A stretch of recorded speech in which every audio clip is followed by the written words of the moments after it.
And it depends what perspective you're coming from, but I meet a lot of people up and down the country, and when they talk about politics, they're very often saying we've had enough, we don't like where we are as a country, and they sort of very often like the idea of reform, not universally, but the idea of saying reform is tearing us apart, it's not who we are as a country. Well, if you go out and talk to people, they say we don't like where we are as a country. So we want change. Yeah, and I think this is so epitomizes the worldview of someone like Keir Starmer, or someone that comes from the progressive left, that sees people that have a different view of the world or what they want Britain to be like as innately bad or evil or divisive, as opposed to, being able to understand their point of view and admit that their point of view has validity. And I think it really sums up why so many Labour voters or potential Labour voters have left the party and are pledging their support to reform in the first instance, and perhaps other parties. So, I don't think he's someone that can reach out to those who are disaffected. I think there's this new strategy emerging of him really trying to appeal to the left. I mean, he does attack the Greens, but I think some of the policies that we're seeing coming out over the past week, they recognize that trying to pull back some of that progressive vote. So in here, we've got the fact that he is a staunch pro-European who refuses to revisit Brexit. And later on, the journalist says, I asked him 5 times whether he still believes the UK will not rejoin the EU in his lifetime. As he said in the run-up to the election last year, he conspicuously fails to repeat the claim. And this is the other thing that people don't like, is the fact that secretly they think that he might, the people who voted for Brexit secretly think that he wants to take back into the... Well, I don't think it's much of a secret. I mean, this was the man who led the second referendum push. So he's someone who is incredibly keen on closer relationships with Europe. And he talks in the piece about how they're in making good progress in negotiations to bring us closer, but rules out the customs union. But I agree with you. In his heart, I think he still regrets the fact that we've left. And he would love to take us back in if he could, but the political assessment right now is that that's too much trouble, and he doesn't want to open that kind of worm. But I think all I was going to say was that I think the people know that. We're not stupid, are we? No, exactly. It's interesting, of course, because David Lammy was talking about the customs union just the other day, which seemed to be going against what the PM's saying. But also, David Lammy's come under attack as well. He's bringing in this, reduction of jury trials, and he said one of the reasons for doing that is rape cases. He said 60% of victims are pulling out of cases because of delays in the court system, so he wants to speed the court system up. Anyway, leading barristers have come out and said that's absolute nonsense. Only 8%... there's only an 8% reduction of people who've been charged. People who are dropping out are doing it pre-charge. Yes. Which is therefore nothing to do with delays in the system. Yes. No, really fascinating to see the first major attack on these proposed reforms, which would rule out jury service for quite a few of these crimes.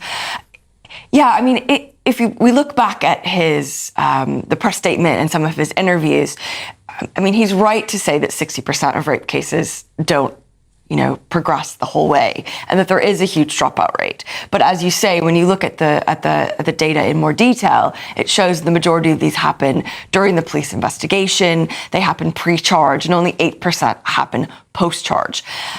So, yes, did he perhaps gloss over the finer detail of that to give a slightly misleading impression? It would seem so. However, I would say that 8% of rape cases falling apart post-charge because of the delays in the courts, that is still a problem, and that doesn't mean that shouldn't be solved. Whether that is sufficient justification to take away this ancient right of trial by jury is obviously a much bigger question. Well, Chris Henley, who's a KC, who's been in some very high-profile cases, said Lammy is inaccurate. He must know. It's really cynical. He's either cynical or staggeringly gullible about the data, which is quite an indictment, isn't it? I mean, it's one of the statistics that one of the lines that was used that really had the most weight. I think when they came out with the policy, it was like, oh yes, these rape cases really need to be sorted. Well, on that very accusation that David Lammy has misrepresented rate figures, a Ministry of Justice spokesperson described the lawyer's comments as completely misleading, saying David Lammy has been clear that justice delayed is justice denied. Court delays are a crucial factor in discouraging people from seeking justice at all stages. Now, the time, 12 minutes past 7. Hundreds of people are expected to protest on the streets of Crowborough again today against plans to house 600 migrants in the town's army barracks. On the topic of immigration, the former Prime Minister, Liz Truss, spoke to The Late Show Live last night. She had this to say. The Human Rights Act has to be abolished. That was the big mistake of the Conservative government, was not repealing all of the Tony Blair laws that created all these problems. The Human Rights Act, the Bank of England Act, the Climate Change Act, they all need to go. And we also need new people running the civil service. Well, the immigration lawyer, Ivan Sampson, joins us now. Good morning to you. Your thoughts, first of all, on what Liz Truss said? I think she's partly right, and especially the comments about the civil service.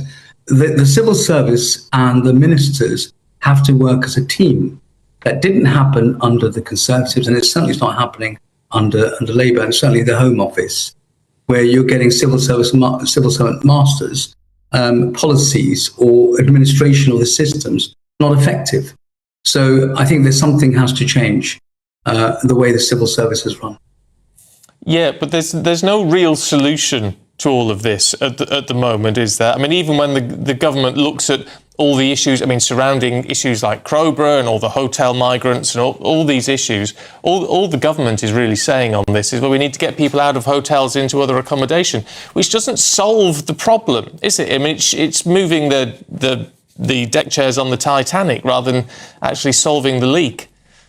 Look, to solve the leak, this country has to make some really hard decisions. Decisions that don't sit well with our moral compass, and that's the problem.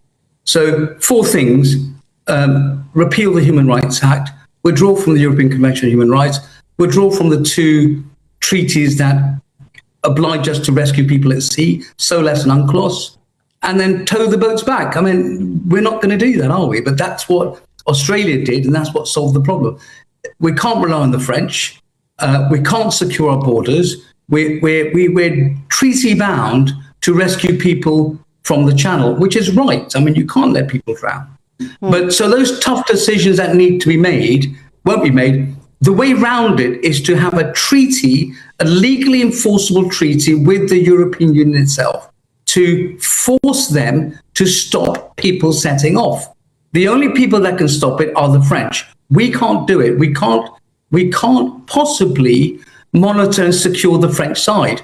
We can only react to them not doing it and having to pick people up. Yeah, but but the argument is we can pick people up and then take them straight back, or take them straight somewhere. Well, as I said, hard decisions need to be made. I mean, looking at the political landscape, there's only one party who may do that, and that would be Reform. And look, Nigel Farage is cutting through because he's saying what many people have been thinking about, but haven't been able to say it. And then on top of that, people feel the country's reached a tipping point. They're tired of vague promises, a system that has been mismanaged for many years.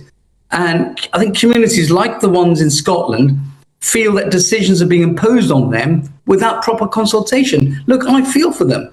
If I was having a migrant, massive barracks next to my home, I might have something to say. I said, well, I want to be consulted before that decision is made. Government are not doing that, and that's why people feel aggrieved. Well, and of course, the other way of looking at it is that really we need to stop the boats getting into Europe in the first place as well, because, of course, the reason that they end up wanting to come to England, well, there's multiple reasons, but from what I've heard, what I've gleaned, is that lots of people have family here or connections here, and English is the universal language, and most people speak a smattering of English. So there are those things, plus, of course, the generous benefits that we do give. I think we need to go further than that. The Refugee Convention itself is being misused by asylum seekers. Look, when it was first drafted, what it was meant for was if you're being persecuted by your government, suppose you're speaking out against the government, and then they're trying to kill you, you then flee to a safe country where you can claim asylum. That was the purpose of the convention. It's moved on from that, where even if you are in a civil conflict in a war-torn country, you've got a right to go to a safe third country, relying on the European Convention, because Article 2, Article 3 gives them that right, and claim asylum. I mean, that's not what the convention was about. I've been saying for years that we need to relook at that convention. What was its purpose and why it's being mismanaged? People are claiming asylum because they're Christian converts, or they say they're now gay, which is among the reasons for claiming asylum. I mean, it's almost impossible to disprove these people because they need no evidence other than their own testimony. So it's we need to look at the grounds for claiming asylum, whether they're still applicable in today's world, and whether we are open to entertain such applications. Okay, Ivan, really appreciate your time. Thank you very much indeed. I think you made a very good point when you talked about our moral compass and what we're prepared to do. The thing is, moral compasses change, don't they? Well, they certainly change when circumstances people become it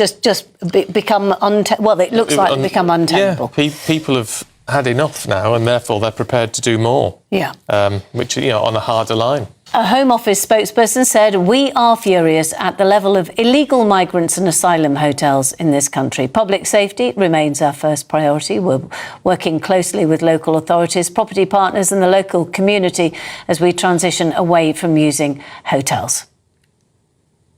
Make of that what you will. Right, let's have a look at the weather with Tom.